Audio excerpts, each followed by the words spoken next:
evening and welcome to the September 26th meeting of the City of Troy Planning Commission. Copies of the agenda for tonight's meeting are available at the entrance to the room. Agendas and minutes of prior meetings are available on the city website. The meeting will be conducted in accordance with the agenda as presented or amended by the Planning Commission. State law establishes planning commissions. This planning commission is comprised of 9 residents appointed to serve our community. Members are appointed by the mayor and confirmed by city council. Other individuals participating in the meeting include representatives of the city's planning department, city attorney's office, and the city's planning consultant, Carlisle Wortman Associates. If you wish to address the Planning Commission, please come forward to the lectern when recognized and clearly print your name and address on the sign-in sheet. Please begin your remarks by stating your name for the benefit of the commissioners. All remarks are to be addressed to the Planning Commission and not to anyone else in the room.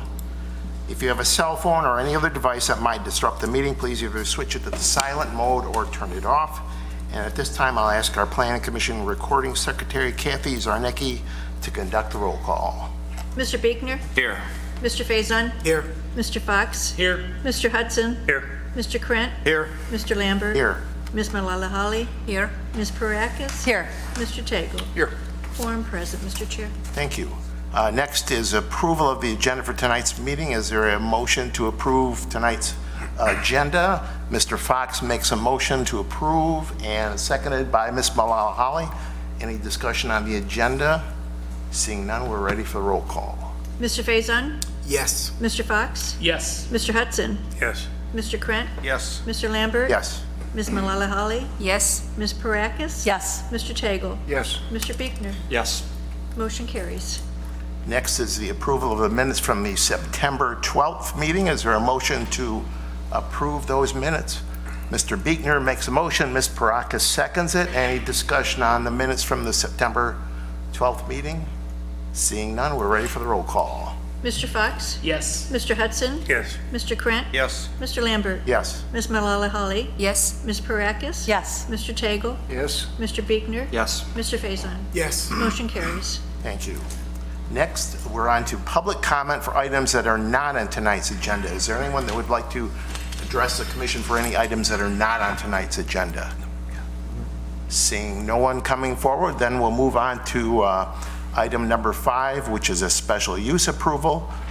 We're holding a public hearing for a special use approval and preliminary site plan review, SUJPLN 2023-0019, a proposed clean express car wash, which is proposed for the west side of John R., north of 14 Mile, PIN 88-20-35-401-001, Section 35, zoned GB General Business District. Mr. Carlisle, you have the presentation? Yes. All right.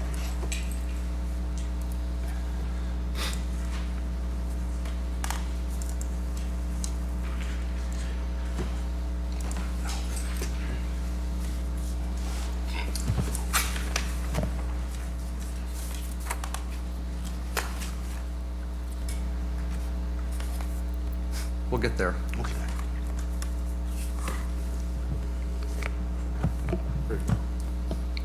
All right. So, thank you, Mr. Chairman. Good evening to the Planning Commission. An application has been submitted for a new car wash to be located as an outlot of the Illigan Mall. It'll be located in front of the At Home store, right adjacent to John R. The site is Joan GB, as all Illigan Mall is, and a car wash use requires a special use permit in this district. For a, do we have the rate? Here it is. Just for orientation, this is John R. The at-home building is in this general location. This is currently just vacant parking for the mall. The proposed building is outlined here in red.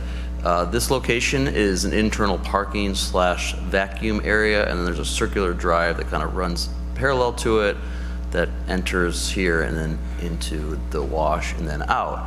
Primary access is off of John R. here in this location, as well as multiple points throughout the Oakland Mall parking lot, but the only entrance into the actual facility of the car wash is this location here, adjacent to the main drive. We do note that parking complies with all the ordinance requirements, and the building meets all the setback requirements. We do note that there are 2 long stretches of internal parking lot that does not have any landscaping. We are recommending, and this is where they have the vacuum area, we are recommending that they provide at least 2 parking lot islands in the section that is adjacent to the mall, as well as 1 parking lot island adjacent to the building. This will require them, most likely, to have to remove at least 3 or so vacuum spaces. Internally, the site is curbed to separate the use from the general mall circulation. However, we do note that there is a significant amount of circular and traffic movement right at the entrance off John R., as well as the entrance and exit to the actual car wash facility. They did provide a traffic study, it just was submitted to the city yesterday, and the city has not had a chance to review that to confirm whether or not there's any issues with regards to traffic. I can speak to that later. The applicant provided some elevations and renderings. The primary material is brick.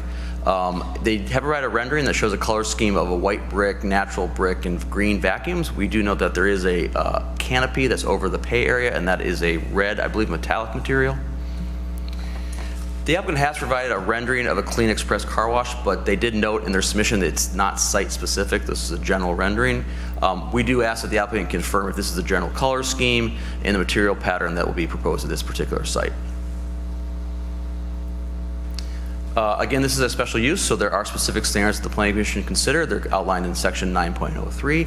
In addition, there are site plan review standards set forth in section 8. So we are asking the Planning Commission to hold a public hearing and consider public testimony. As part of the deliberation, we think the Planning Commission should discuss site circulation, parking lot landscaping, architecture, material use, if the plan meets special use and site plan design standards. If the Planning Commission approves a special use in the site plan, a condition of approval should include those items that are noted in our plan report. Thank you. Thank you, Mr. Carlisle. I know Mr. Savinet needs to fill in a few other details. Yeah, just a couple of blanks. I'll note that representatives of Mannix Smith Group are here, as well as the owner of this portion of the Oakham Mall property, Mario Kesey's here in attendance, so he can answer questions related to the property. Couple things. First of all, the renderings that were initially submitted were not site-specific, and we noted that to the petitioner, and they responded and gave us site-specific renderings. I emailed them to the Planning Commission, and they should be on your laptops as well. So it's a little confusing. So when Mr. Carlisle does his report, he does his report on what is in the agenda packet, because it's a little confusing when we start overlapping. So you've got those renderings. I can put them up on the screen if anyone asks me to. Regarding the traffic study, I'm going to get in the weeds a little bit, but I think it's important to just to recognize where we are with the traffic study. So we had a pre-application meeting with representatives that you see here in late May, and at the time we indicated that that they may need a traffic study. They needed to do some communication with our traffic consultant OHM, which they did. And I'm remembering this now, but I'm going to get to the point here. So again, this was in May, and they had some back and forth with OHM, and it was a little challenging because the trip generation manual doesn't have trip generation numbers for this specific type of car wash.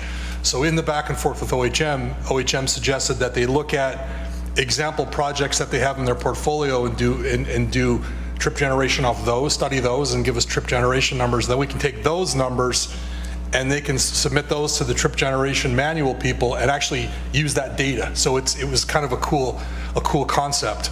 So that was in May, and then there's no application submitted for a while. We get the application in, I forget the date, July or early August, and we submitted for review. We get BS&A comments, and I got a lot of projects going on, a lot of pre-app meetings and processing. And we submit the project in our internal review program called BS&A, and there's comments in traffic, and it's move the sidewalk here and do this, and there's nothing from the engineering department triggering my memory, because I forgot about this whole conversation about the traffic study. And I go down to talk to our city engineer. Is there a traffic study? No, there's no traffic study. Okay, I guess it's not, it wasn't warranted. He says, well, it's, given the location, I think we can figure this out. It doesn't seem like it was really, you know, looking back, maybe there was no warrant for it, so that's why there's no study. Okay, so and by that time I'd scheduled the public hearing. So put the agenda packet together, send it out, feeling good about myself, you know? And then I get an email yesterday from Manic Smith Group. Here's the traffic study that you asked for in May that I forgot about. And I went down and talked to Scott, and like suddenly we're remembering this conversation that we had about trip generation and whatnot. So a little bit in the weeds about how this, you know, how these agenda packets get put together. But the good news is, from the developer standpoint, if I didn't have a foggy memory and remembered about the traffic study, we wouldn't have scheduled the public hearing this evening. It may have been pushed back as far back as early November. So from a timing perspective, it's actually beneficial for timing wise, so it's a good thing in a way. And it also allows us an opportunity to discuss this if it I'm not putting words in anyone's mouth, but if it is postponed for the purposes of no traffic study, we can still discuss the project, we can still give positive feedback, constructional feedback to the applicant and proceed. And we'd get the requirement of the public hearing, we'd meet that requirement, and then if it does come before the Planning Commission again, we don't need that lag time for the notice requirements. We can just put them on an agenda once we get the feedback from OHM. So apologies for the long-winded explanation, but the email I sent to you just said, here's a traffic study. I didn't get into it in the email. I thought I owed you a in-person explanation. So thank you. So the normal procedure then would be when we receive a traffic study, it gets sent on to OHM for their input? Okay. Yeah, ideally, we would have sent it to OHM. They would have given us a response. We would have looked at it. If they would have said, just potentially, we disagree with the findings and the recommendations, they need to completely redesign the site plan, then we probably don't schedule the public hearing. We have them revise the plans, but if they say we agree with the recommendations, please proceed, we would do that. And then we probably, if it was controversial, or if we needed some input from OHM, we'd actually invite them to the meeting. But I didn't think it was right, given the fact that they received the study yesterday. It wasn't right to ask them to attend a meeting on such short notice. So again, I apologize for the goof up. Any questions for either Mr. Carlisle or Mr. Savedant? Yes, Mr. Tagle.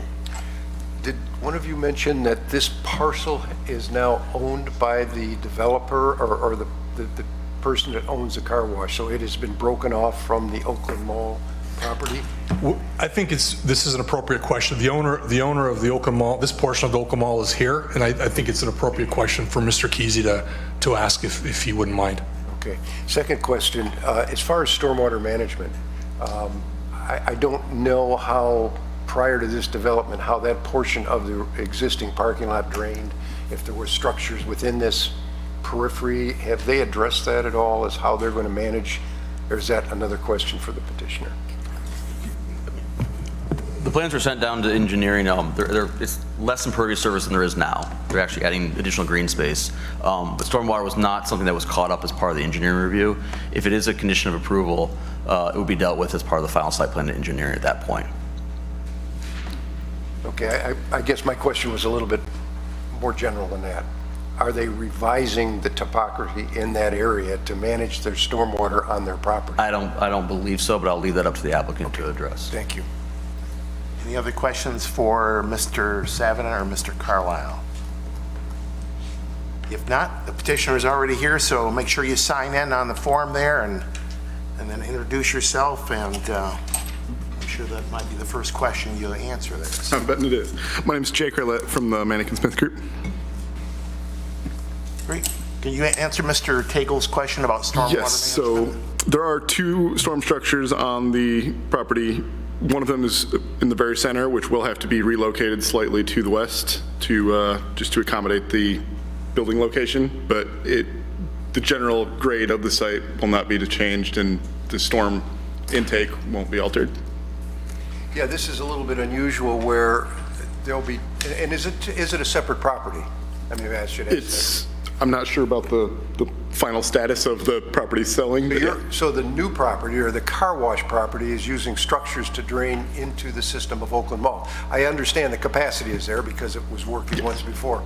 Are there any kind of agreements that would safeguard the fact that you're dumping or going to drain, continue to drain into Oakland Mall property or systems?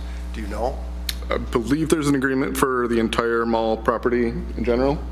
I don't know the specifics of that at this moment. I could get that to you at a later date. Let me ask our city attorney, is this anything that you would be concerned of, would need to see some type of documentation?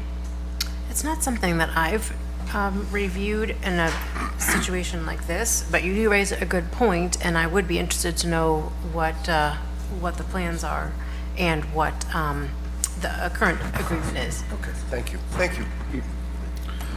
There is a water detention and treatment system for the entire mall property, though, so there's not any Yeah, detention and I know it's required. not a capacity question. It's more of a, I guess I'd call it a legal or ownership question that, I mean, someday Oakland Mall says, nope, we're done serving your parcel or your property. Any questions for the applicant? Yes, Mr. Fox. I was curious with the plan for the car wash. Is there any planned like recycling of water or any water conservation methods that are going to be implemented in the car wash? Yes, actually, water conservation, it's a very state-of-the-art water conservation system. It generally uses 120 gallons per wash, but it recycles 100 of those gallons. It only uses 20 gallons of fresh water per wash, which is very low. Mr. Beekner? There were the issues on our list that we're supposed to ask you, and I'm curious as well. 2 questions on sidewalks, the John R. side and the north side. I guess I'll start there.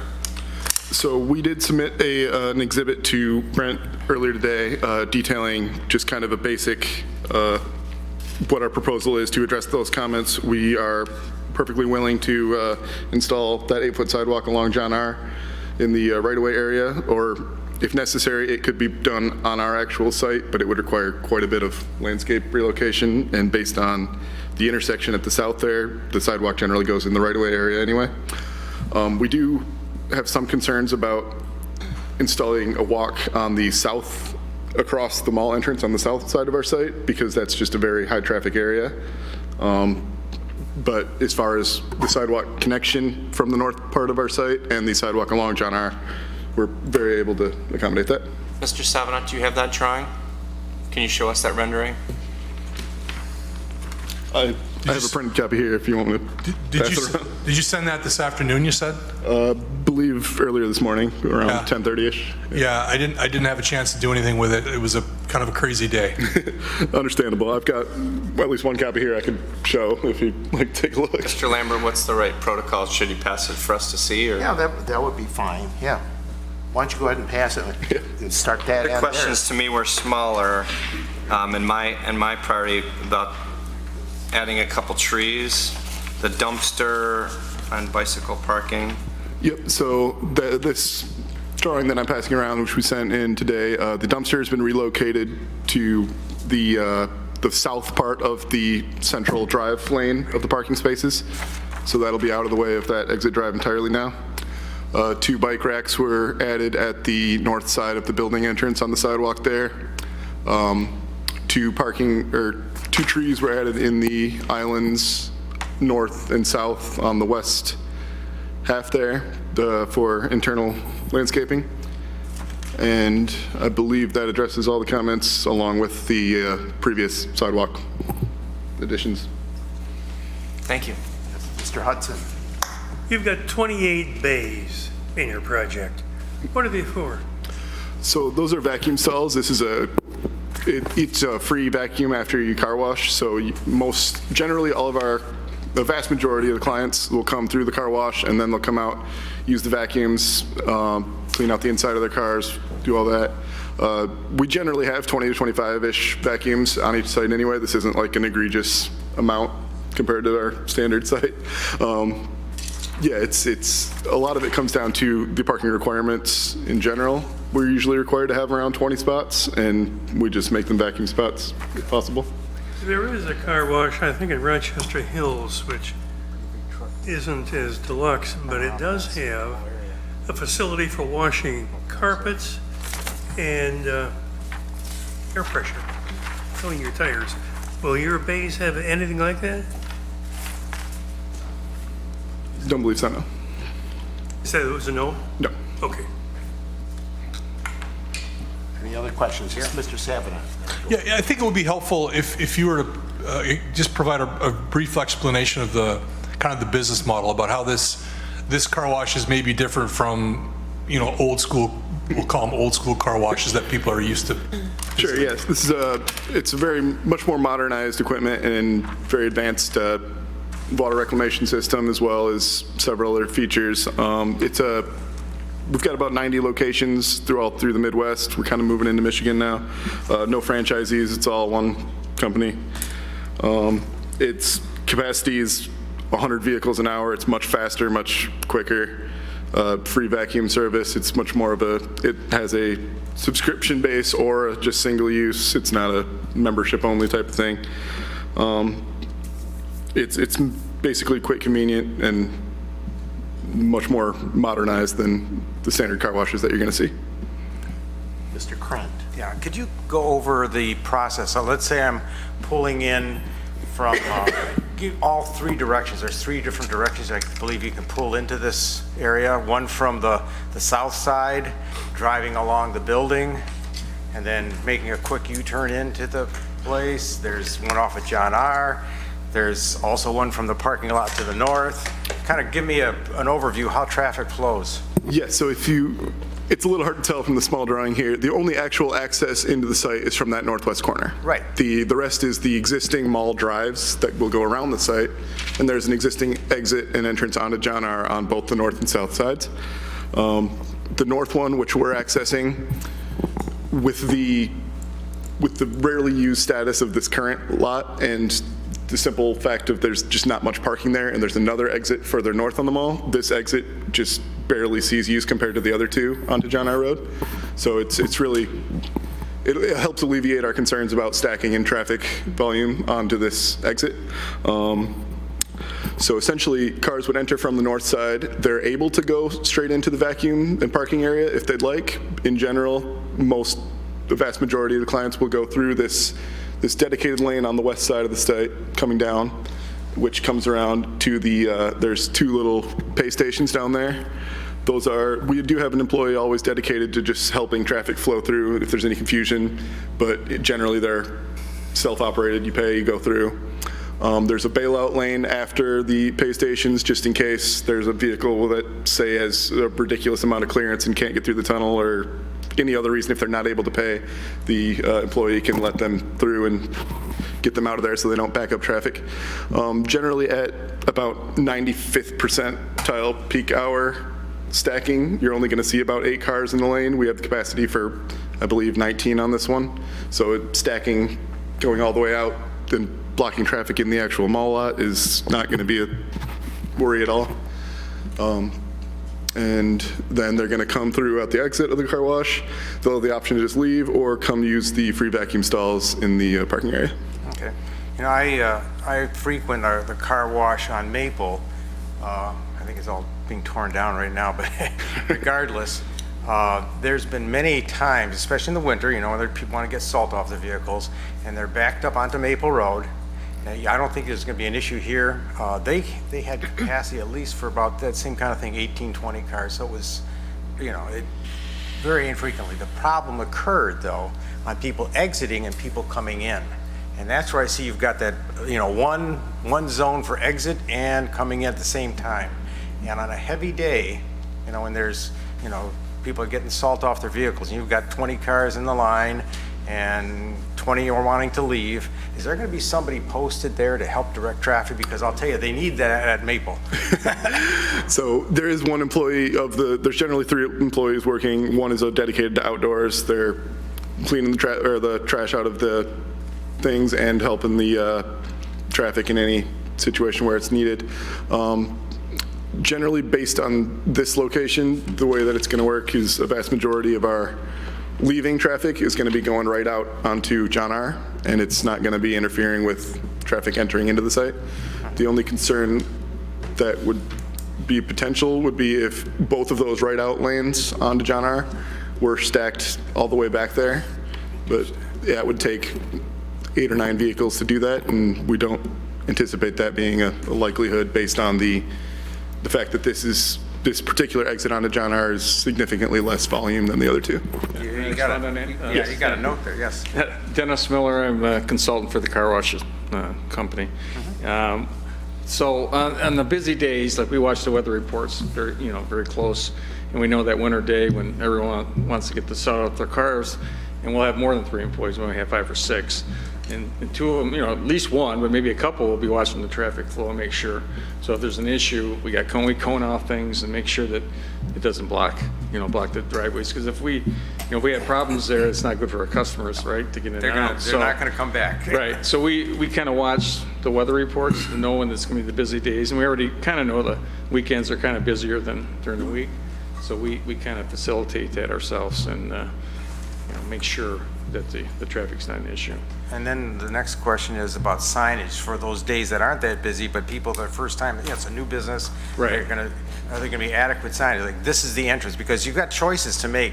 Vacuums this way, car wash that way. Right. No, we're going to have signs all over the site itself, and stop signs, and so people aren't running into each other. You never want to make your customers angry No. before they No. use your service. They're all our customers, so we don't want to, want to make sure. And we are big in the community too. So when we do our grand opening, we'll have a fundraiser, and we donate to the charities, and we do it every year. We have a charity that we donate to. That's so excellent. We kind of get right into the community when we do our things, and it's a beautiful operation. I've seen a lot of them, and very nice. Very nice, thanks. And it's an express wash too, and it's called express because it's quick, in and out, and no wiping down the cars or anything. When you get through the dryers, it dries it really well. When you leave, we have a cement, exit way, and we have a boiler system that dries all the pavement too. So in the winter days, it's not going to ice up anything. So we have underground boiler system, and the whole thing. Wow. The back room of this place is like a laboratory, believe me, with all the chemicals and stuff. Now they mix everything. So talking about the chemicals and things, it's express, but is there different grades? Like, this one is under body wash, this adds wax, this one adds... They have different levels. Yeah, we have the wax, similar, you've been the Jacks, the Jaxes of the world. We do have the waxes, and we have different things, the underbody and the tires and all that kind of stuff. So we have underground tanks that filter all this stuff out too. So it's really a complex situation. Oh yeah, you got salt to deal with too. You don't want spraying salt on the cars. It just, Yeah, and then we recycle the water. So 20 gallons does go into the sanitary every wash, but that's already cleaned though. Before it gets there, it's all cleaned out. So. And what's the price range? It depends. Monthly, $27.99, $29, depending on the type of wash. Like you said, the wax or underbody and tires is different. So it's not a $2 car wash. No, I think a regular one would be about $7. Okay. Just one off. Thanks. Mr. Tagle? Do you have designated employee parking? So generally, we provide 2 spaces that are employee. We have vacuums shown there, but we're well over our vacuum capacity. If it's necessary, we can remove vacuums and dedicate those 2 spaces for employees, but we've just chosen to make them added vacuum stalls, just in case. And we have a little office too in the back where you can come in and buy supplies and stuff, cleaning supplies. So we have a little office that, cashier and stuff, so that, people will come in and buy stuff for their car, air freshener and that kind of thing, so. It's nice. Yes, Ms. Malala. I just have one quick question that is coming off of this traffic flow that we were talking about. If somebody were to enter on the south side and they want to now come to the car wash, they are driving all the way up north, and Yep. then where is the entry point? Because the cars will be coming in from John R. into your car wash area. So they're going to go all the way up, and then they're going to make, is there a cut there that they can make a right? Yeah, right there. They take a right. Yeah. Okay. U-turn, Okay, that's the turn that they're going to or they make this turn into the vacuum Right. area. But usually people don't use the vacuums. You usually do it on the way out. Yeah. 9 out of 10 people. Yeah, that dashed line is property line. That's not a physical curb line. Okay, got it. Yes, Ms. Barakas? Well, now that we're on this, I thought that the entrance was from the north. Isn't there a cut from the north, or it's on the side, on the west? Yeah, it's entirely from the north. There's a separate cut for the lane, I don't know if you've got the laser pointer. So that lane will go into the actual car wash stacking line. There's a separate cut in the center of the north there. That is that exit and access to the vacuums in case they just wanted to go straight to vacuums. I'm more Or worried come about inside. coming off of John R. Okay. Okay, so I did have a couple of other questions. I'm not sure if maybe Mr. Kesey needs to answer, but I just had in theory, I like the operation. I think it adds value. It's an underutilized parking lot, so these are all great things, and it's nice to see. But we're also asked, as planning commissioners, to look at the special use standards, and we are looking at the master plan and what's expected of the area. So, we know that the Oakland Mall might have to remodernize, I guess, for lack of a better word. So, it talks about reimagining the space essentially, and, it says that its surrounding area may no longer be competitive in the near future and may necessitate additional study for this area. Redevelopment in this area should carefully consider the opportunity for restoration of natural features, and it goes on and on. I just happened to be in Vernon Hills, which is north of Chicago, over Labor Day weekend, and they had a mall there that they really reimagined and turned it into a mixed-use development, put housing, and really redeveloped that entire area. So it's hard for me this is such an isolated thing in this massive parking lot. I was just over there today, and it took me a long time to get to this area. I came in off John R. north of this, and I had to weave around and go around just to get to this spot. And then when I went to leave, I wanted to take the highway to come back, and I had to weave through the parking lot. It's kind of a disaster a little bit. So I like this, but I would like to know what the bigger picture is for Oakland Mall, because if we approve this, are we saying no to any other redevelopment ideas for Oakland Mall? Because it might be inconsistent with a future development. So that's really what I'd like to get a little bit more background information if I could.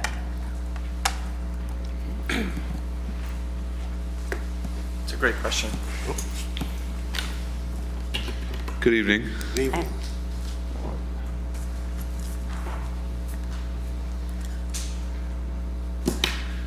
My name is Mario Kesey.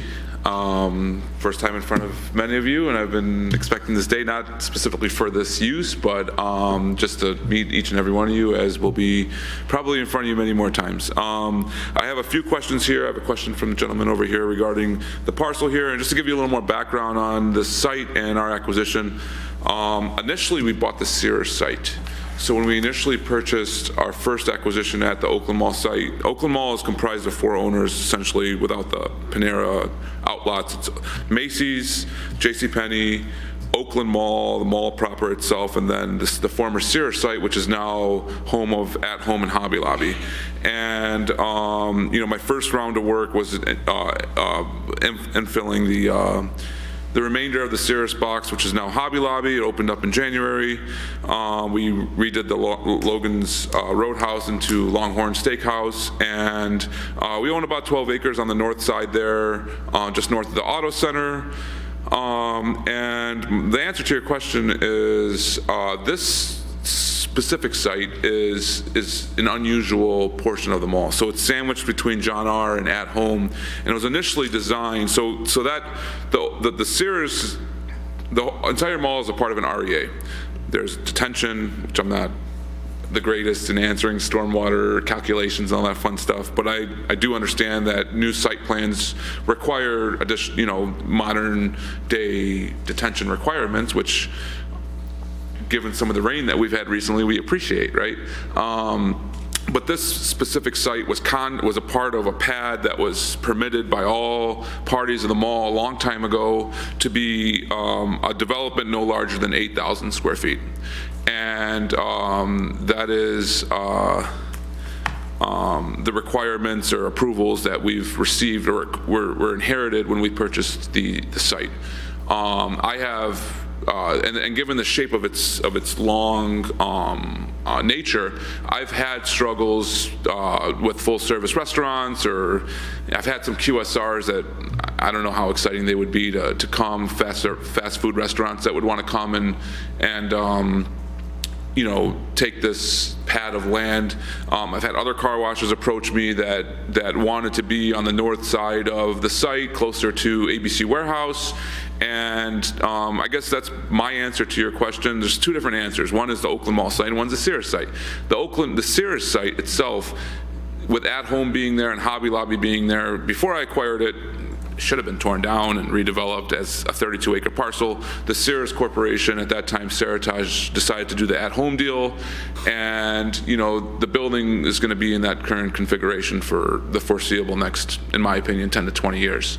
So I don't see that 400,000 square foot portion of the building altering, other than maybe the auto center going away, because that hatch that comes out doesn't give me the perfect square on the north side. So talking about the north side and answering from a Sears perspective, that is 12 acres of land. That is land that we foresee as a master plan that we will at some point present to the Planning Commission for the overall development of the Oakland Mall and density that you see. And I have master plans already completed that are not to my standards, that are changing. I took the first year of owning Oakland Mall to really understand the property before making major decisions, because I don't want to make mistakes. It's a large property. It's very valuable. And it's not an easy property to understand. You know, I am here today 18 months later, and I still am learning every single day. I'll continue to learn. But we have density plans. We have had consultants that have put together plans that foresee the future of, if JCPenney is no longer there, if Macy's is no longer there, how the roadways work, and how development today doesn't affect. Something that we do today is not going to, oh, we can't do this because we put this in this place. We are aware of that, and we are observant of that, and I would say the master plan that I received, and I spent a lot of money on, was a traditional standard suburban redevelopment of a mall. Like, let's put some apartments here and let's do some things here, and even had office towers on it, believe it or not, in today's world of, you know, office. So it took me some time to kind of brush that off and really understand using that as inspiration, but changing my overall view. So to further go into that, I mean, we have an excellent opportunity with all of our land. We have had nothing but positive calls from Macy's and JCPenney and discussing the I-75 frontage. The Sears portion of the property, Sears was such a powerhouse back in their day, they don't require anyone's approval. So anything that we do on the north side of the property does not require JCPenney, the mall, or Macy's approval. It's very complicated real estate matters. This mall is, you know, as many of these malls are. But the Sears portion does not require everyone's collaboration. You know, we have been very picky with our uses. You know, I don't know if anyone's seen the recent food truck installation at the Auto Center. It's earned a lot of good press, and the crane's quoted as a food truck opens in an unusual location. It is an unusual location, but they're doing, I'm told, like between $10,000 and $15,000 a day in that food truck. And I had many tire shops that wanted to go in there. And that's saying, I used to go to that Die Hard. They were the only ones open on Sunday. That's how I ended up there. And not saying that's a bad use, but we're trying to be creative and you know, which you'll see in the future. We have parks in mind. We have trees in mind. We have community in mind.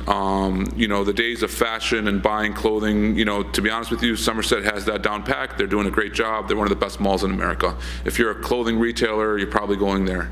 We have great brands that we're going to continue to build around, such as Dick's Sporting Goods, H&M, Forever 21, Foot Locker, and, you know, those world of tenants that, you know, blue-collar Americans shop at. You know, you know, I say the CEO of a company could go to the Somerset Collection, and the employees are going to Oakland Mall. And, you know, we have over 4 million annual visitors. We're at 86% occupancy. But I believe the future of the mall is hospitality in terms of food. I believe the future of the mall, in the interior portions of the mall, is family-friendly entertainment, beauty services, and experience. We launched Chocotown, which was a portion of the Sears property, which, again, I've had Ole's Bargain Outlet. I don't want that in the mall. You know, I'm being mindful of what we're doing. So this here is, why would I do a car wash? This is a difficult site to develop. I had a lot of different car washes approach me. I had probably at least 6. I can name them. I mean, local guys, national guys, and this group really does a good job of, and I'm familiar with their operations in Ohio.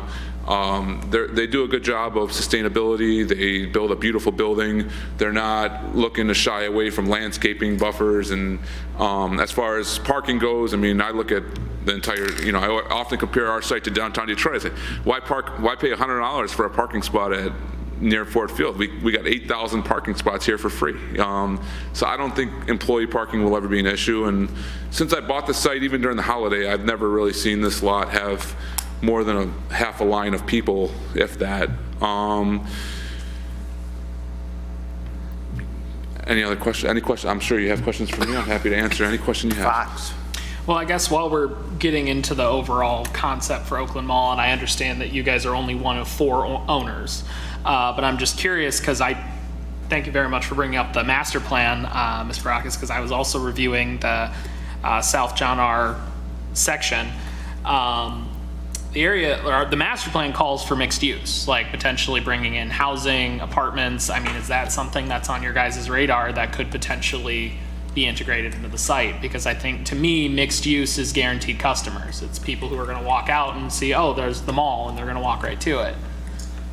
It is, yes. That is our plan on the north side. You know, if somebody approaches me with a use, which they have on the north, I don't know if there's any way we can pull up a map of the north side of the property, but I'm sure you can all envision it where JCPenney is. I say the big rocks have to go in first.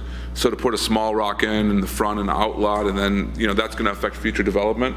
So the densification you're mentioning cannot happen here. It can happen on the north side, and that's why this is going where it's going. Mr. Biegner. Will you still own this parcel, or are you selling to them? They're going to purchase a condo of the plat. So the actually Sears portion of the property, I have condoed into 7 or so parcels. So I have condoed the at-home onto its own parcel, the Hobby Lobby onto its own parcel, the mall anchor space onto its own parcel, the auto center onto its own parcel, second floor, third floor, and acreage. And what I do is I create value within the space, and then I will, like, I've sold the at-home to a national REIT. I still own the Hobby Lobby. I still own everything else. I still own the Longhorn. But what it does is it allows me to put debt on my properties obviously I own the mall, which is a big feat for me, but it was, you know, so these are strategies that I put in place in order to get to where I'm at in terms of the marketability of a site. If I call somebody and say, here's a 400,000 square foot box, they say, I don't want it. I say, here's a portion of a 400,000 square foot box, it's more relatable. Ms. Barakis. You know, I'm sorry, but I didn't quite understand what you're doing. You're selling or you're leasing? Like, I didn't understand. So like the at-home, for example, Yeah. that has become a separate parcel. Okay. And that has been sold, so somebody else is collecting the rent, but I still manage the entire property. You manage it, but you have no ownership rights anymore? I manage the condominium association in which the Sears was created. So you created an association, and you're managing the association, but you've sold the individual parcels? Yes. Okay, so when you go to make any bigger plan, like you talked about a density plan, and I was going to ask that same question, if by that you meant mixed use, you have to purchase them back? No, I still own all of that. So, for example, let's say, I don't want to say Pulte, but I've never developed multifamily real estate, so I'm using Pulte specifically for a example purpose, because they don't build, let's just say the 16 Mile and John R. apartment development that was recently built just east of John R. on the north side. That owner comes to me and says, I want to build 200 apartments. I have a fee, he doesn't want the Hobby Lobby, he doesn't want the auto center, so he would have the fee simple ownership rights to that land. And whether I sell it to him or enter a joint venture development with him would be a business discussion. My initial, I have had multiple multifamily groups approach me. I don't want to rush, and this is, you know, not a simple decision. I've had hotel people approach me. The only person that I've had discussions with is a group that is looking to build 20-story dense apartment complexes. They just finished one in downtown Detroit near Greektown. It was an upside down built building. I think it's called lift. It's a lift built technology. So they have technology to build. It's owned by Barton Mallow contracting firm, one of the most reputable firms. And there's no deal there yet, but I don't want to just plop up 3-story apartments across 12 acres of land. I want it to be done right. I personally like senior living more than I like multifamily use, but I believe with the collection of land that we have here, it'll be a collection of all different types of proposed uses. But I haven't made a decision yet on how we're going to do that. But we've, you know, used car lots call us. People just think it's a distressed property that they can take advantage. I mean, you know, when I first purchased the Cirrus, I looked at it like a suburban development. When I bought the mall, it changed my whole perspective on the whole property. When I first bought the Cirrus, I wanted to put self-storage on the second floor, do a few deals like that and call it a day. But, you know, buying the mall changed perception for me. And, you know, we're very careful with who we put into the mall and our uses. And, you know, just like Chocotown, for example, I don't know if anybody heard about it, but it was nothing but, you know, family friendly. It was actually my case study for the mall. Did very well. I think it did almost $2 million in its 4-month pop-up operation. And I couldn't believe how easy it was for me to bring back my consumer. You know, bring a Bloomfield Hills mom, bring a Troy mom, bring people that haven't came to the mall, and seeing kids run through the mall. It was you know, definitely a good turnout for us. So to go back to the project, I mean, I really appreciate everything you've shared with us. It does help create a little bit of context, and I do think that the business choice was good. I think that you've clearly vetted your applicants, or so to speak, and you chose someone, I think, that's good, and, you know, talks about sustainability and has a modern look, and so and also I do like the landscaping. It's just that it seems like it's in an oasis. You know, you got all this pavement and they put all this beautiful landscaping. It looks great, but it's just so out of place. But looking at the bigger picture, it helps me to understand it. So thank you.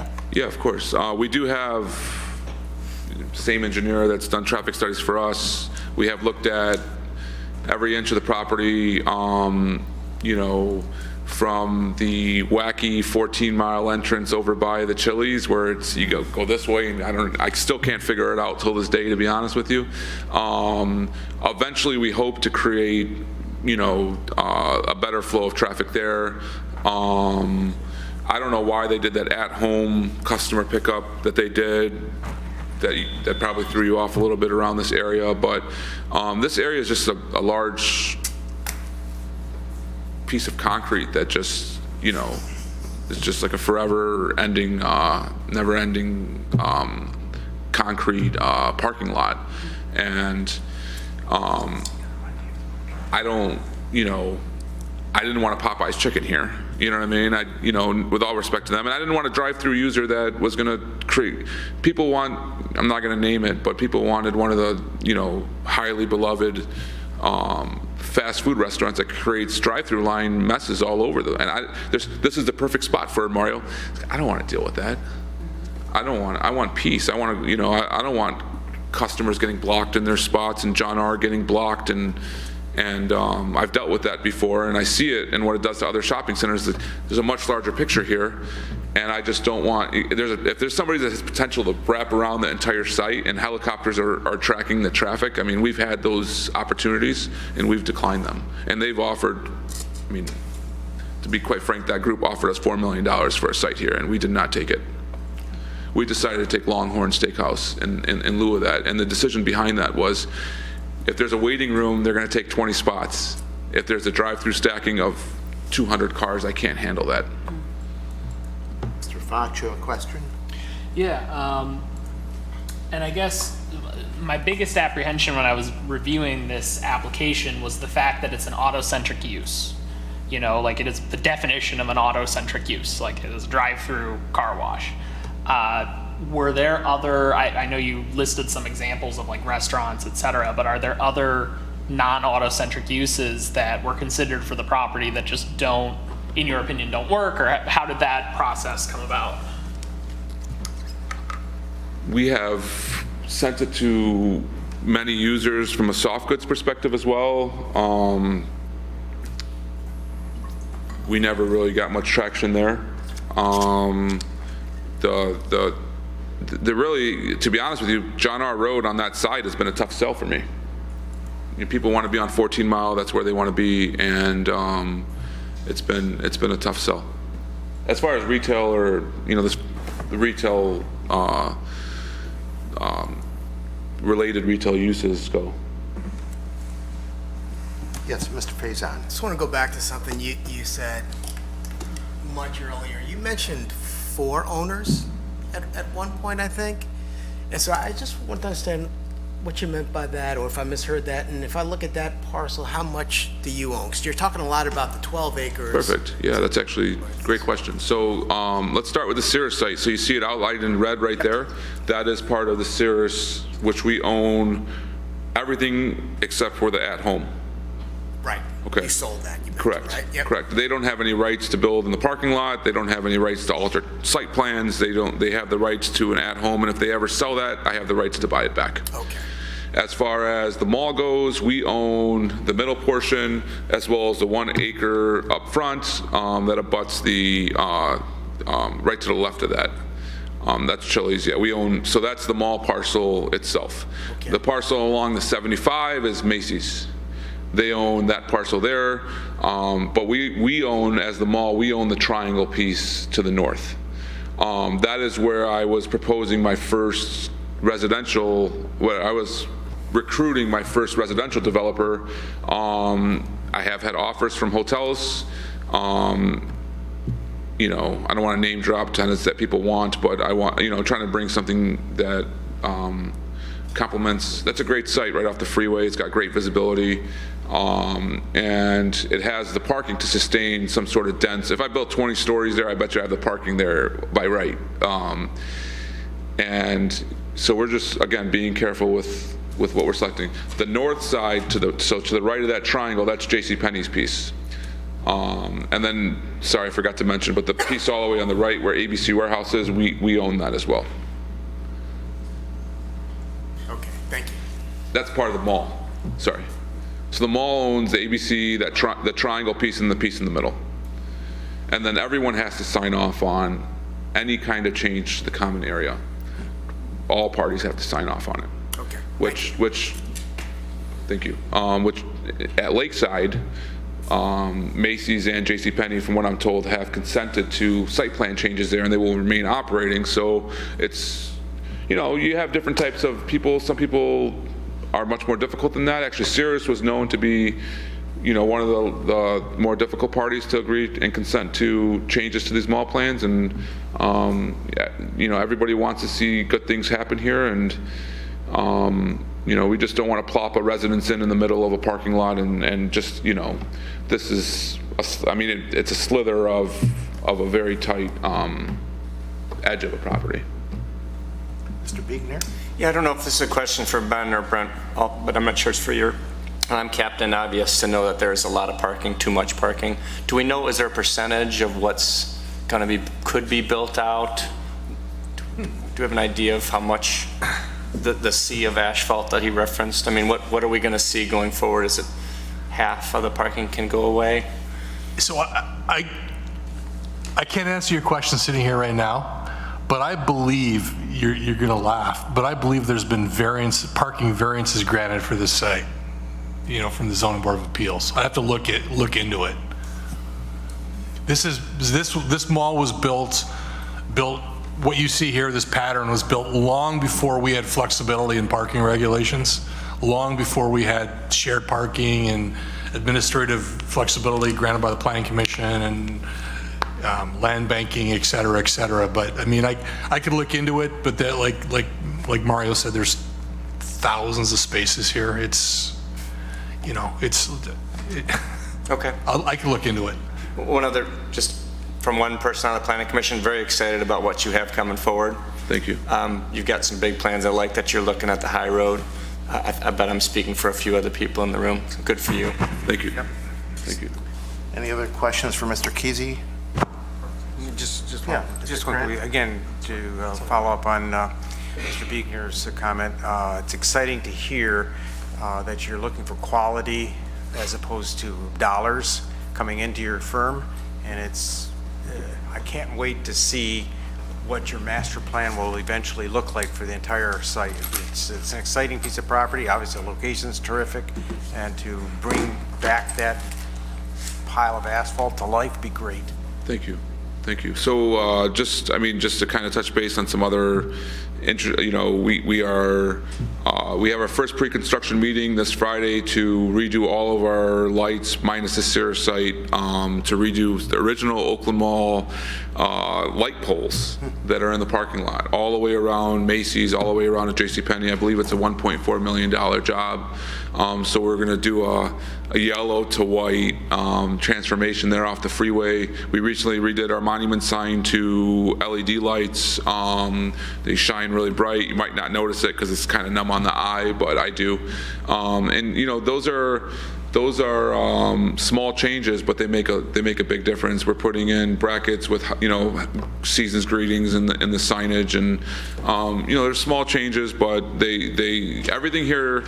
You spend 250 grand on asphalt. It's like, well, I just fixed this little part right here. I mean, we're doing phases as best as we can, and there are groups around the country that buy these kind of malls, and I mean, the outcomes, you can Google them. There's 2 groups in the country specifically that buy these type of malls, and we're trying to protect it from them, and them coming in here and making this something that is a nuisance to Troy. We take top priority in security. We've learned. I've never owned a mall before. It's my first mall of this caliber. I'm learning as we go, but I made sure that we didn't make major drastic changes in the first year to make sure we didn't lose our integrity. And we work very closely with Troy city offices and keep a close eye on as much as we can and continue to make our improvements to help the mall and the surrounding area, because to me it's I used to consider, actually one of my first things I sent to Brent was, I called the gateway to Troy. I started building buildings. I didn't know what a site plan was when I was in 2013. One of my first proposed projects never went through, was on 16 in Rochester, and I called the gateway to Troy. It's like, you almost forget that 14 miles, the gateway to Troy, and it's like, because this mall, everybody has a history here. People care about the project. It's highly beloved in all of Metro Detroit. When I bought the mall and we had a lot of positive, media about it, I was written letters from, I think it was Oxford, Moms of Oxford, a group of 65 moms sent me a letter. Other people were, we grew up going to this mall, and we'd really love to see what you have going, what you're doing. And it's not easy. I mean, it's not an easy task, but we're here and we're doing the best we can, and we hope to get it done. Thank you. Any other questions?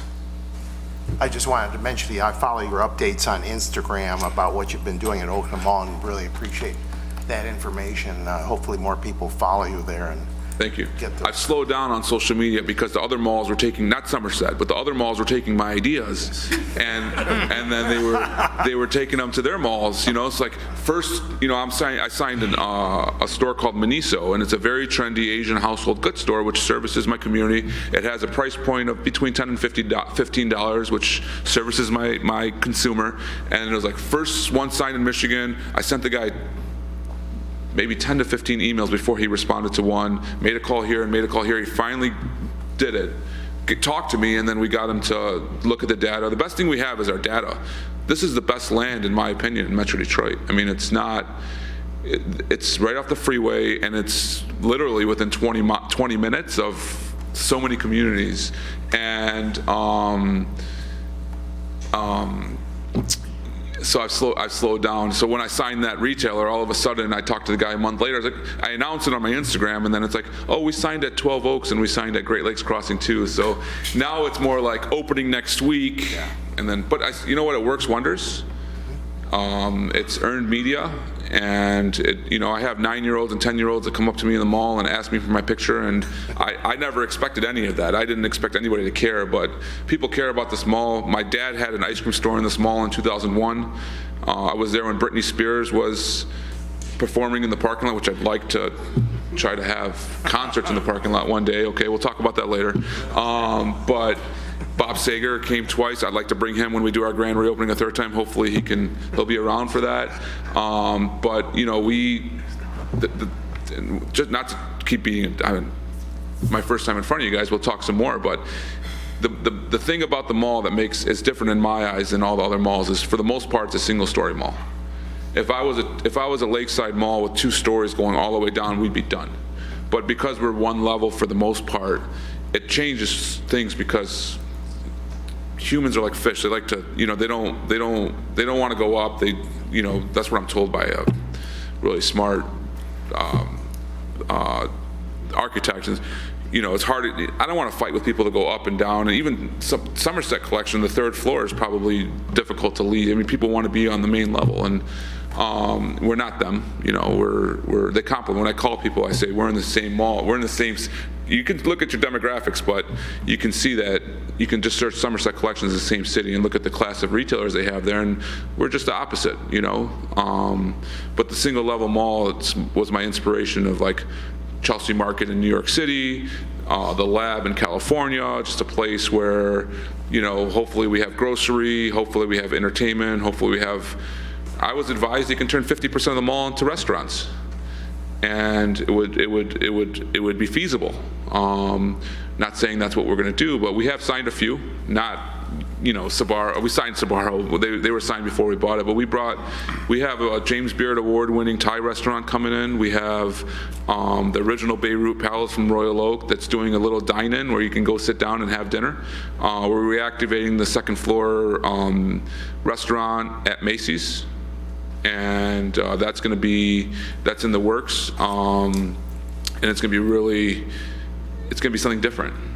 So, you know, that's part of our improvements, and I think we can, if we have more independent restaurants and some more culture and place to go to enjoy ourselves and our families, I don't think that's a bad thing. Thank you. Thank you, everybody. All right. And I'm available if anyone has any questions or, you know, generally any suggestions, let me know. Thank you. Thank you. Thank you. All right. We'll bring it back to the commission. Any more questions for the petitioner? If not, yes, Mr. Not a question, just a reminder, it's a public hearing. Yes, okay. Thank you for that.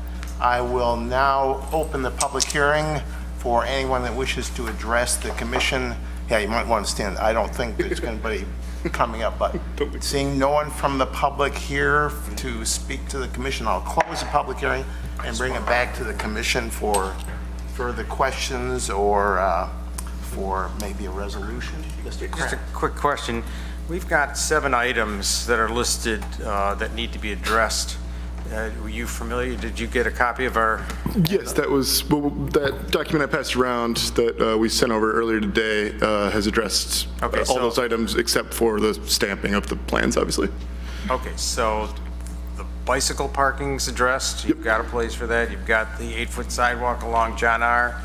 I saw you relocated the dumpster, providing a sidewalk on the north side of the lot to and from John R. Road. Is that part of your? Yep, so there's the sidewalk that is initially shown on our current plans as being just along the entrance of our building now crosses the exit lane of the driveway and then turns to connect to the proposed 8-foot walk alongside John R. Okay. And that'll be ADA accessible for handicap accessibility as well. And you will be adding the 2 parking lot trees and Yep. one along the eastern side of the parking lot? Yes, on the document there as well, you can see there's one tree in that northwest island green space that's, well, you can't, See it I there. don't know where it ended up, but there's one tree in that northwest island green space, another added sort of south of the existing tree that we already had shown there, and then another one on the east side as well. Good. Where we go? There we are. Yep. So there's an island sort of right by the entrance to the stacking aisle there.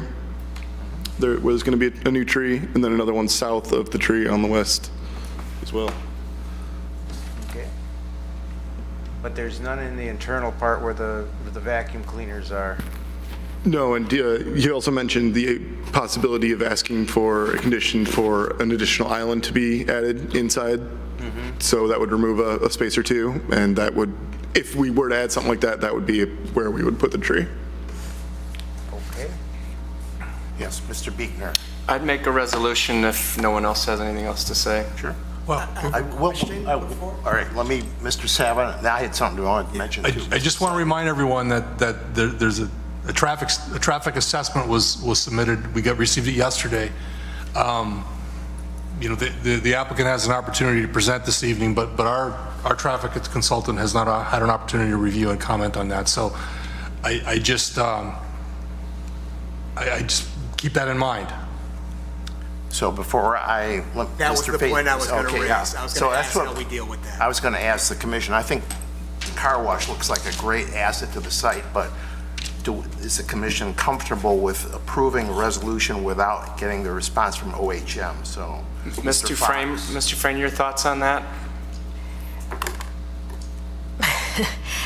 I'm nervous to recommend approval at this point without having OHM review. I don't know if there's an opportunity to can do some sort of conditional approval, assuming that, OHM doesn't have any, and if they have any issues and have a hearing. Like Mr. Savant pointed out, we've gotten over the hurdle of having a public hearing, so we don't have those time restraints in terms of coming back. I can't speak to the engineering of parking and traffic, and so I'd be nervous. So Sorry. that being said, I think they've gotten some good feedback from us. I would make a motion that we postpone pending that approval. Seconded. And I've been in those seats there and I know what it's like, so hopefully we'll get you back soon. All right, moved and then seconded by Mr. Fox that we postpone action on this. You think it would probably be the next commission meeting we'd be able to get it back on our agenda, Mr. Savant? I don't know for a couple reasons. One, I don't know how long it's going to take OHM to review the document. They're generally pretty quick. Number two is Tuesday late afternoon, I'm leaving along with yourself, Mr. Fox, Mr. Krent, I believe, Mr. Carlisle, Jackie Ferentz, Salim Huerta Jr., et cetera, Paul Evans, et cetera, for training at the Michigan Association of Planning. So that's Tuesday night, Wednesday, Thursday, Friday, that I'll be getting continuing education credits the week before the Planning Commission agenda is released. I'm kind of making excuses in advance here. It really depends on how quick we get feedback. If potentially we get, I'm just making this up, we get an email tomorrow from OHM saying, it looks great, don't change a thing. Well, great, but I don't know if that's going to happen. Conversely, we could be a week from now where we need major surgery. They did have a professional engineer prepare it. The professional engineer stated that they don't see any issues. I respect that. I believe that, but we have to double check it. So I don't know if we can come back the first meeting in October. We can do our best, but I can't promise it. Yeah, to further speak to that, so this is prepared by our engineer, Mike McAvoy. He's been doing traffic stuff in Michigan. He's licensed in Michigan for 15 years doing this. And we also did a very conservative, we estimated only 25% of this to be essentially trips that are impulsive. In general, a trip for something like this is not going to be someone who leaves their house just to get a car wash and then goes immediately back home.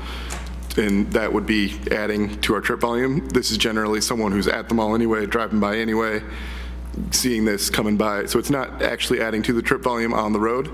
And we counted that as 75% of the trips. So this is extremely conservative. All right, well, this is now in the hands of the commission on the vote, and I'm sure that your consultant is probably top-notch, but we have a responsibility to have our own consultant. I understand that. I just want to ease your mind as much as I can. Mr. Fox? Yeah, I guess I just want to throw out there to the commission, the reason I seconded the motion to postpone is, I'm driving up and down John R. constantly. It's probably the road I drive on the most in the city personally.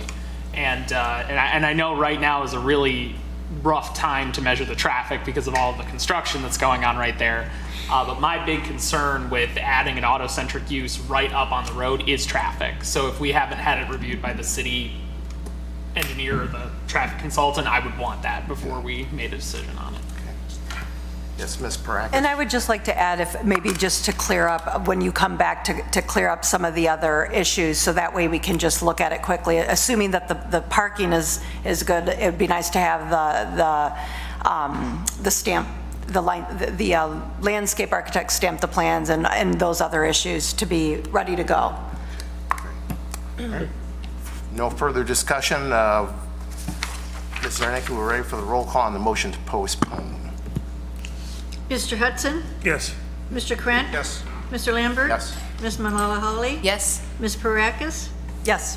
Mr. Tagle? Yes. Mr. Biekner? Yes. Mr. Faison? Yes. Mr. Fox? Yes. Motion carries. Thank you for coming. Like I said, unless our consultant sees something wrong with your report, I don't think the commission is going to have any issues with approving it, but we'll have to wait and see. Sounds good, thank you. Next on the agenda, and what's our procedure here when we don't have the actual petitioner here? Should we just go ahead and deal with it, or any suggestions from our attorney or from other city staff? So I was able to confirm that we did notify the applicant via email last week, as is protocol, as we do in every other situation. And that they were not out in the hallway when I went out and checked. This is a rare occurrence. In the past, when the petitioner has not been present, we have postponed. Okay. All right. Mr. Fox? Can I just make a motion to postpone, or do we need to open up a public hearing? There's no public hearing, so you can move to a postpone. I would like to move to postpone. All right, seconded by Ms. Malala-Holly. All right, roll call, please. Mr. Krant? Yes. Mr. Lambert? Yes. Ms. Malala-Holly? Yes. Ms. Parakis? Yes. Mr. Tagle? Yes. Mr. Biekner? Yes. Mr. Faison? Yes. Mr. Fox? Yes. Mr. Hudson? Yes. Motion carries. And just for staff purposes, I guess Mr. Savin already pointed out, this is John R. Commons and not townhomes. And it should also be the west side of John R., not the east side, so. But that's the only correction I noticed, so. All right. There's no public here, so I assume we don't have to have public comments for items on the agenda. We'll come back to Planning Commission comment. This time I'll start over here with Mr. Carlisle and work our way around that way. Nothing other than I look forward to seeing a lot of you at the conference. If I see you, I'll buy you a Coke. Can't wait. Yeah, I think it was really interesting having Mr. Kesey speak to us about his vision and his kind of his path that he's had. I really appreciated him taking the time to do that. Mr. Frame? I'm all set, thank you. Mr. Tagle? Fine, thanks. Mr. Krant? Ms. Parakis? All set, thanks. Mr. Faison? Mr. Hudson? Yeah, sort of an off-the-wall question, but we required a bicycle rack and a car wash. Do we have any way to waive a requirement like that? I know the parking's got some, but it just seems idiotic. I was just gonna say, I thought about that for a while. I wrote it down, why a bicycle rack? And then I thought, there could be an employee who bikes to work and needs that. And so I crossed it off and wrote employee. Yeah, I had that discussion with another commissioner, and that was, I think, the answer we came up with, that it's kind of dumb, but it's in there, and, you know, maybe an employee will ride a bike. Yeah. Other than that, no comment. Okay. Ms. Malahani? Yeah, I just wanted to get some thoughts on the Kmart headquarters coming down. There is I believe it's the demolition is going to start. What's the timeline on the demolition? They indicated they wish to start in September, so we expect activity out there any day. And it's going to take a couple years? No, it's going to take, they estimate between 9 and 12 months. Okay, thank you.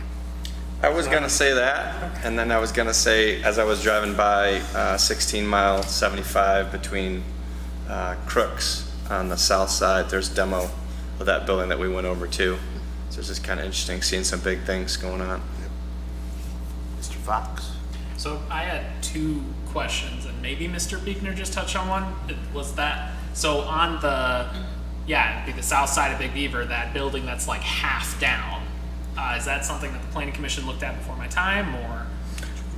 Mr. Beekner, are you talking about at the Livernois and Big Beaver? No, Crooks, Oh, okay. like Kelly Services, just east of Kelly Okay, Services. yes, yeah. That's the Kelly Service Annex building, and that was always, when we reviewed the site plan, that was always proposed to come down as step one of that redevelopment of that site. Okay. Is that across from Treon? Like across from Yes. the Treon complex? Okay, perfect, because that's when I was in that It's half area gone. and I saw it half down. Recently. Yeah, thank you. I appreciate that clarification. My second question, and so with this car wash project, I jumped into the master plan. I was kind of looking, and I realized that it's not that there were two portions that conflicted on the master plan with this parcel. It was that there was the Maple Road kind of designated area, and then there was also the South John R, where they cross over each other. They're talking about the same parcel of land. And it's not that they conflict with each other, it's just they do kind of frame it in a different way in terms of like goals for the area. So I guess I was just curious for future reference when we're looking at the master plan for a project, like which is a better, I guess, section to go off of, you know, and if we're trying to zero into a section that we should review. Does that make any sense? Yeah, you're saying that you felt when you looked at it there was overlap? Yeah, so it's two different sections of the master plan, and I pulled it up. Okay.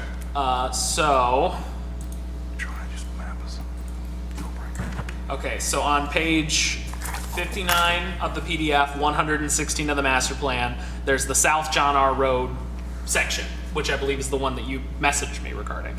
There's another larger section that's referring to Maple Road as a whole that does scoop down and hook up Oakland Mall as well. And, you know, at first when I did all my reading, I was reading on that section that referenced Maple Road, and it talks about sidewalk connections, cross access, different things like that. But then you jump to the South John R section, and it's not that they conflict with each other, it's just they kind of have a different view of the site. And I guess I'm just curious which one we should default to when we're reading the master plan. I'm going to have to look at that and get back to you. Yep, I appreciate that, thank you. Ms. Zarnecki, anything from you? I would be the one employee that would take my bike to the car wash. Okay, sure. We have a lot of bikes for my employees that come. Yep. I just wanted to mention that with Mr. Kesey's comments, it's almost like having him come in for a study session with the commission sometime in the future, along with maybe an economic update on what things are going on with the city and how it might affect some of the planning commission decisions. So with that, we are adjourned.